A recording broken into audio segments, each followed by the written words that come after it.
Bienvenue au Village Blanc. Je suis Georges Blanc, chef de cuisine étoilé, et j'ai toute une équipe avec moi.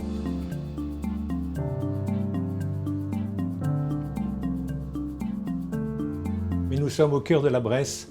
La Bresse est un pays qui est surtout une contrée gastronomique de la France. Et là, nous avons évidemment un produit emblématique qui s'appelle la volaille de Bresse.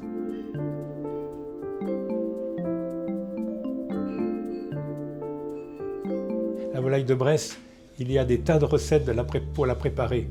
Mais j'ai choisi la volaille de Bresse en croûte de sel que nous faisons, qui est typique, qui est tellement savoureux. Donc, Matteo et toute l'équipe, toute ma brigade connaît bien cette recette et je pense qu'on va vous faire une démonstration qui va vous plaire. Matteo, action, c'est le moment de faire une belle démonstration pour nos amis. Ciao!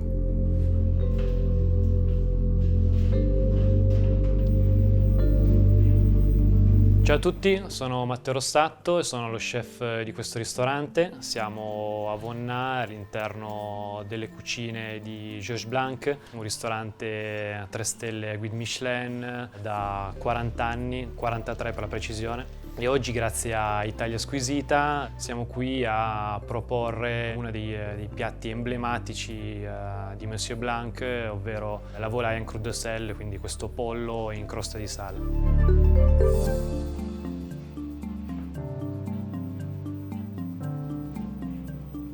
Il pollo di Bresse è un pollo di una razza autoctona che è la Gauloise. È l'unico pollo al mondo ad avere la denominazione DOP. Grandi chef come Paul Bocuse, Georges Blanc sono riusciti a portarlo ai massimi livelli e a farlo conoscere in tutto il mondo.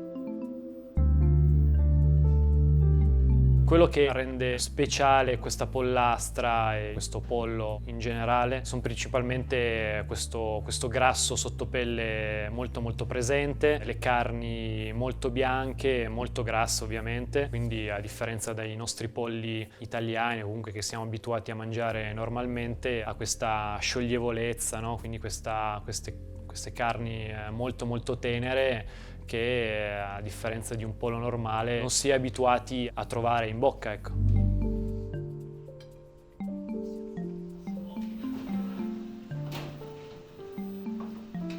La mia brigata è composta da circa 30 ragazzi, di cui 25 sono italiani.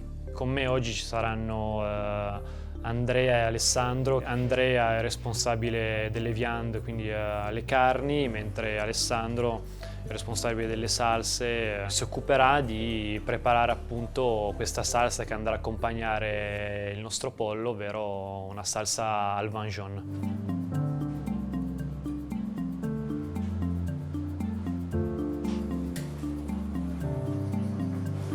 Ecco Andrea che va a fiammeggiare, a togliere il piumaggio superfluo che può rimanere, che poi comunque si va a mangiare anche la pelle, perché poi la pelle diventerà molto fondente, no? Dopodiché andiamo a fare un piccolo taglio sulla giuntura in modo tale da togliere i tendini ed evitare che il pollo, quando sarà sigillato dentro la crosta, si muova troppo e vada a spaccare la crosta in cottura.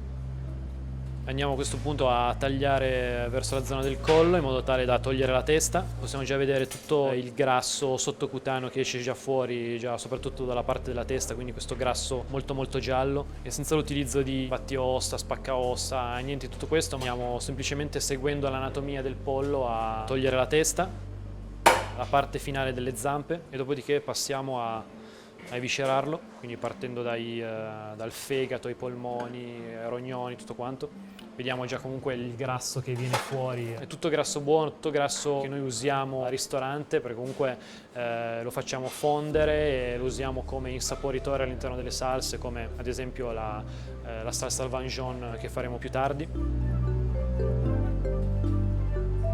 Una volta che l'abbiamo eviscerato perfettamente, Andrea lo va a salare e preparare, in modo tale che comunque nel frattempo che prepariamo la pasta e lo metteremo poi in crosta abbia anche un minimo di marinatura. Dopodiché andiamo a farcirlo con degli aromi, quindi mettiamo dell'aglio in camicia, una cipolla bianca tagliata in 4, un abbondante bouquet di timo del nostro orto. e dopodiché ci facilitiamo per inserire le zampe all'interno del pollo appunto e creare qualcosa comunque di rotondo e molto compatto. Una volta che il pollo è condito viene messo in cella frigorifera per almeno un'ora in modo tale che le carni si ricompattino, tornino belle fredde e quindi soprattutto evitare di cuocere un pollo in crosta a temperatura ambiente dove alla fine potrebbe risultare troppo cotto. Mentre il pollo riposa ci spostiamo in pasticceria per preparare la pasta, quindi probabilmente la parte più importante e cruciale di questa ricetta. Come vi ha anticipato Monsieur Blanc, questo non è un paese ma è diciamo un villaggio, appunto per questo è soprannominato dai viaggiatori gourmand Village Blanc. Qui infatti ci sono, oltre al ristorante gastronomico, il relais chateau, una zona dove poter fare il petit déj, quindi le colazioni, una boulangerie che fa il pane sia per la vendita al dettaglio che per noi al ristorante. E dopodiché abbiamo la pasticceria dove stiamo andando adesso, un laboratorio distaccato dal ristorante dove comunque i ragazzi si occupano di fare tutta la preparazione della giornata e dopodiché si spostano da noi in cucina solamente per il servizio. Iniziamo adesso la preparazione della crosta di sale, quindi iniziamo a mettere tutti gli ingredienti in planetaria. Abbiamo 3,2 kg di sale, 2,5 kg di farina e le nostre polveri, timo, rosmarino e salvia tritata.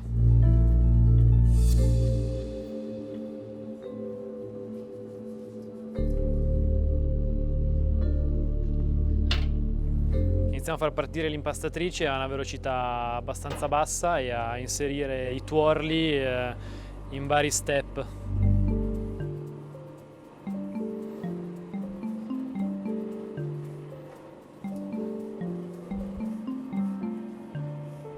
Facciamo andare l'impastatrice per circa un paio di minuti e andiamo a mettere ancora un pochettino di acqua tiepida in modo tale da ottenere la consistenza dell'impasto che ci interessa.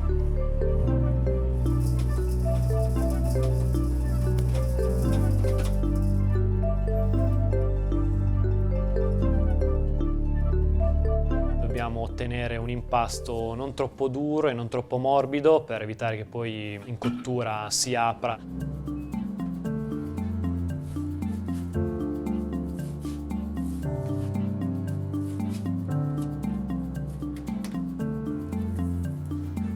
Lo spostiamo sul banco di marmo, lo impellicoliamo, lo facciamo riposare un attimo e dopodiché siamo pronti per andare in cucina, stenderlo come se fosse una pasta fresca e andare a ricoprire il pollo.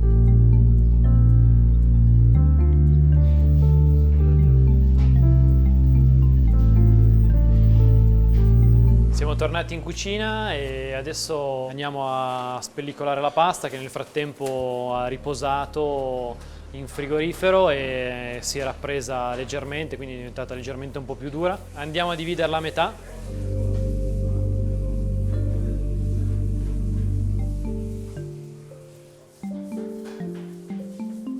Vedete dopo il riposo la pasta come bella morbida, si riesce a stendere più facilmente e questo ci faciliterà soprattutto durante la fase di copertura del pollo a creare una camera il più chiuso possibile, perché comunque la tecnica di questo pollo in crosta è cercare di sigillare il più possibile il pollo in modo tale che non ci siano degli spifferi di aria, perché porteranno a una cottura disomogenea del pollo.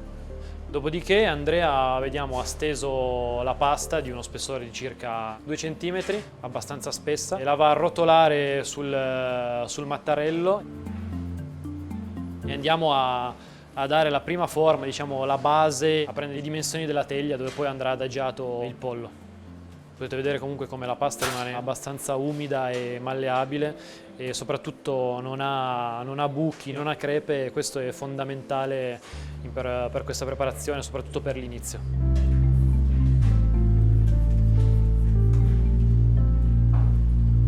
Voilà, andiamo più o meno a prendere la dimensione della teglia.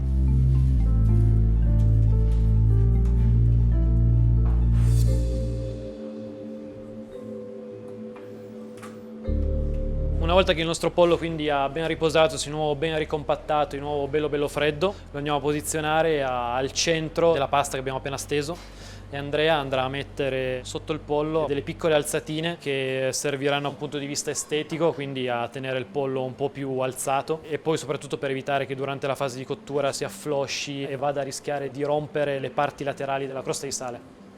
Andiamo a spruzzare un po' di tuorlo mischiato con della panna per favorire la copertura di pasta che andremo a mettere adesso aderisca perfettamente, quindi un po' come lo stesso principio di una pasta fresca.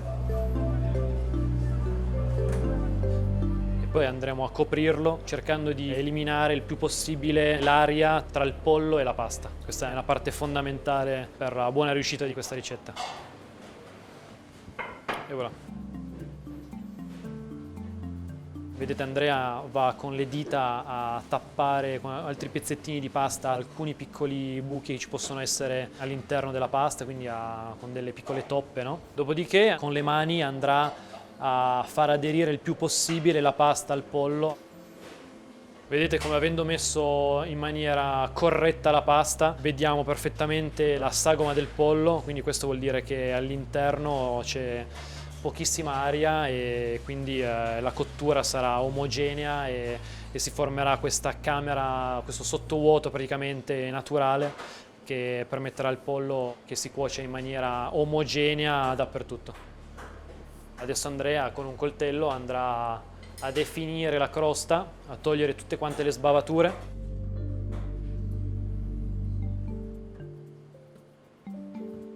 Non vogliamo una forma quadrata, ma una forma piuttosto tondeggiante, no? Quindi andiamo a dare questa forma un po' ovale.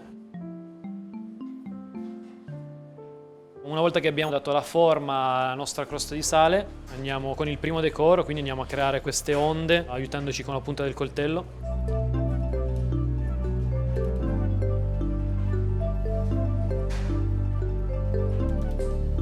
Mentre io mi occupo delle decorazioni che poi andranno a impreziosire appunto la nostra volaille en croûte de sel.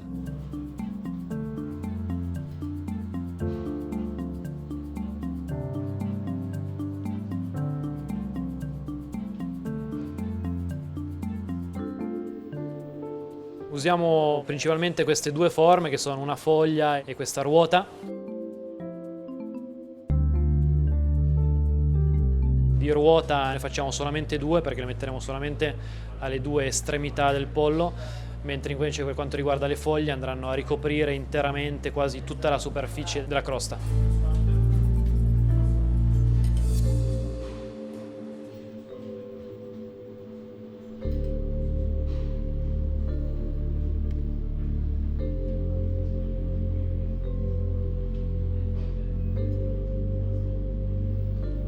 Adesso Andrea, aiutandosi sempre con un po' di tuorlo che gli permette di far aderire perfettamente le forme alla pasta, andrà a decorare tutta la superficie della crosta. Iniziamo sempre dall'esterno, dalla parte più verso le zampe per poi spostarci verso la parte davanti, che comunque è la parte che arriverà davanti al cliente, quindi deve essere visivamente più scenica, più in rilievo, ecco. Bisogna dare anche una forma un po' tridimensionale, no?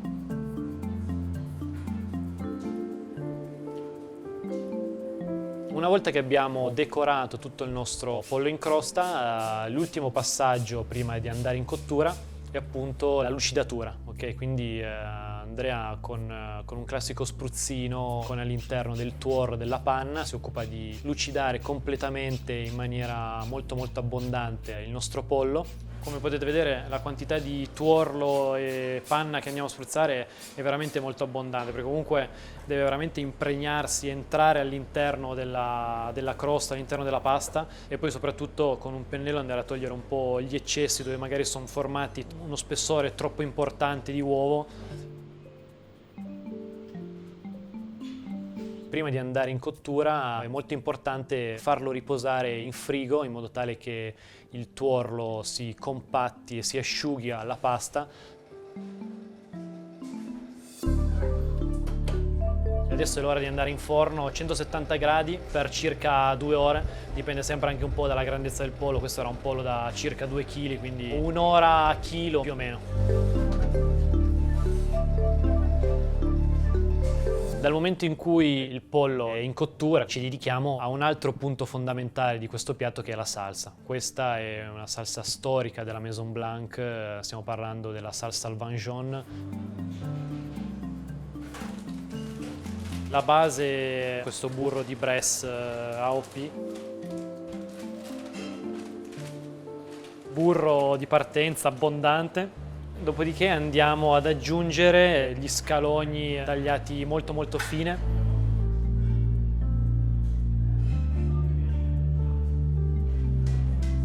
Mettiamo una dose importante e generosa di sale e di pepe. Per il sale e il pepe è fondamentale metterli all'inizio in modo tale da insaporire la nostra base da subito e non avere poi un prodotto finale dove potrebbe risultare magari sciapo, no? Pepe bianco ovviamente. E facciamo stufare dolcemente questi scalogni fino a quasi ottenere una composta, no? Quindi devono essere veramente morbidi, quasi caramellati, no? Devono attaccarsi più volte al fondo della cocotte, essere grattati in modo tale da prendere tutti i succhi, tutta la parte un po' che va a caramellizzare. Il motivo per cui privilegiamo in tutte le salse che facciamo solamente lo scalogno per questa dolcezza barra acidità e soprattutto a questa caramellizzazione, perché è molto più ricco di zuccheri, molto più importante rispetto a una cipolla, ecco.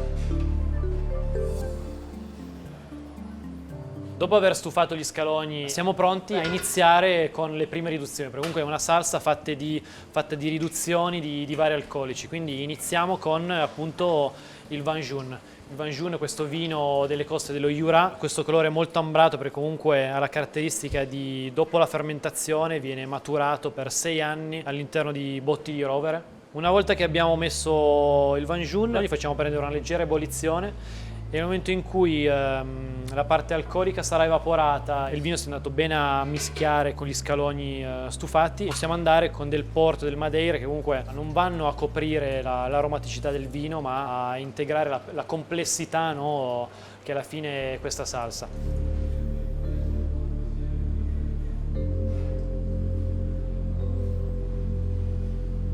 Portiamo la salsa a una leggera ebollizione, andiamo a sfruttare questo tempo per togliere tutte le impurità che vengono un po' a galla, no? Possono essere impurità del vino, può essere una parte grassa del burro che comunque affiora, no? E approfittiamo di questo tempo nel frattempo che inizia a bollire e con un cannello flambiamo in modo tale che la parte alcolica evapori il più velocemente possibile. È importante in questa prima fase che Alessandro vada a eliminare comunque sempre tutte le impurità, in primis perché potrebbero attaccarsi ai bordi, quindi bruciare nel momento in cui la salsa prende fuoco o flamba, e poi con il mestolo in legno andare a grattare, a staccare magari delle parti che potrebbero essere attaccate alla cocotte, per evitare appunto che brucino, perché comunque la temperatura adesso è molto molto alta e rischierebbe poi di far buttare via tutto il prodotto. È una fase questa molto molto delicata, non si tratta solamente di accendere il cannello e dar fuoco, ma è la fase in cui la salsa deve essere tenuta più sott'occhio durante la preparazione. Ok, una volta che tutta la parte alcolica, no, è evaporata, andiamo a condire con un mélange di pepi dove abbiamo pepe rosa, pepe nero, pepe bianco, quindi un mix di pepi, dell'aglio in camicia abbondante, perché comunque l'aglio e lo scalogno non mancano mai, ci vogliono, del timo fresco, sempre del nostro giardino, bacche di ginepro, chiodi di garofano, dell'alloro secco. Diamo una piccola mescolata in modo tale che quando andremo in forno tutte le parti che abbiamo messo all'interno non brucino. Una volta che la salsa è pronta, Alessandro va a mettere la cocotte in forno a 160 gradi per un'ora e nel frattempo aspettiamo che dall'altra parte il pollo finisca la cottura.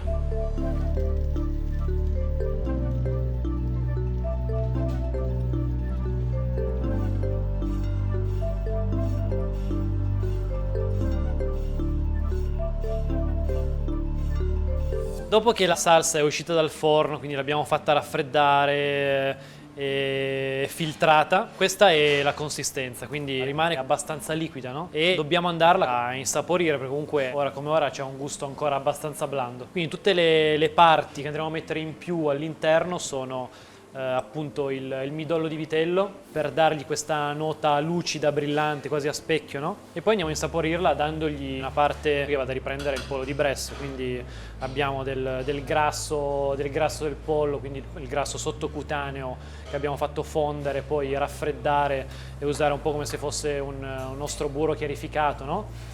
E dopodiché tutto il grasso di affioramento delle terrine di foie gras, quindi qua al ristorante quando facciamo queste terrine che vengono fatte riposare in frigo, che si raffreddano, tutto il grasso che affiora i ragazzi la vanno a recuperare totalmente e la usiamo come insaporitore naturale all'interno delle salse.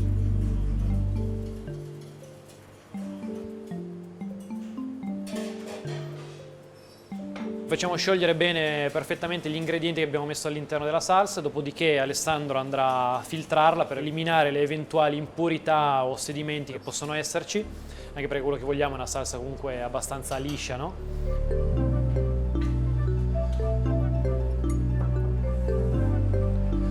Quindi una volta che la salsa è alla consistenza, la andiamo a inserire all'interno di queste salsiere da servizio in rame, dove alla base mettiamo un po' di olio di noce che va a riprendere molto i gusti, i profumi di questo vin jaune che abbiamo utilizzato come alcolico di partenza, come ingrediente principale di questa salsa, no? E dopodiché viene servita in sala dal maître.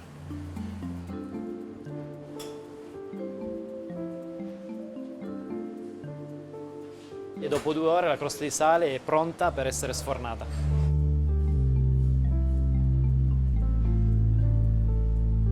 Direi che è venuto molto bene questa volta. Grazie. Adesso lo facciamo riposare per circa 10 minuti e dopodiché è pronto per essere servito.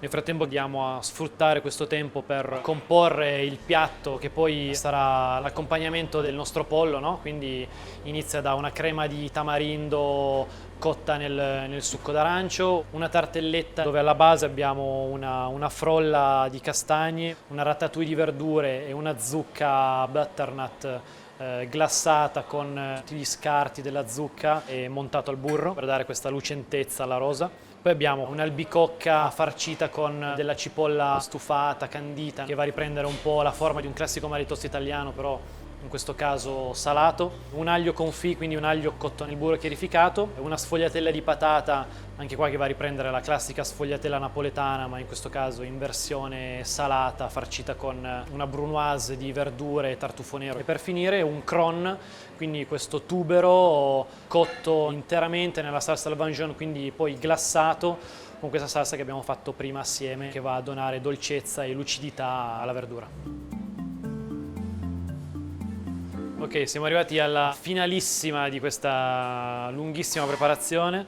Andrea adesso con del semplice burro chiarificato va a lucidare la crosta, un fattore estetico appunto in modo tale che appena viene aperto davanti al cliente ha subito questa brillantezza, no? Che comunque serve a valorizzare tutto il lavoro che c'è stato per arrivare a fare questo prodotto finito, ecco.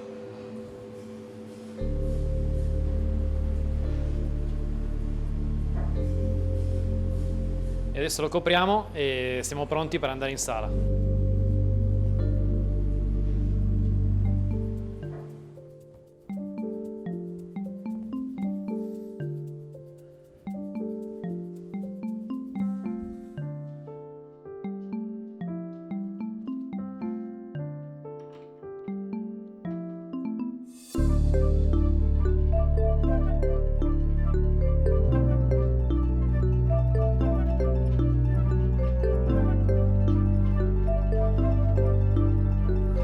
Tolta la crosta, il pollo viene porzionato dai nostri maître d'hôtel e servito sui piatti da portata con le varie garnish che vi abbiamo spiegato.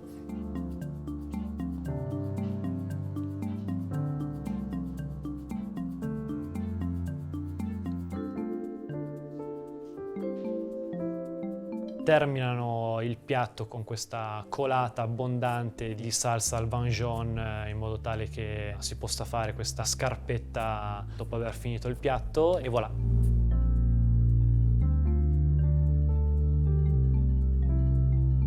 Abbiamo portato all'interno della nostra cucina del Village Blanc, mostrandovi forse la preparazione più emblematica di questo ristorante, di questo grandissimo chef che comunque ha fatto e continua a fare la storia della cucina francese.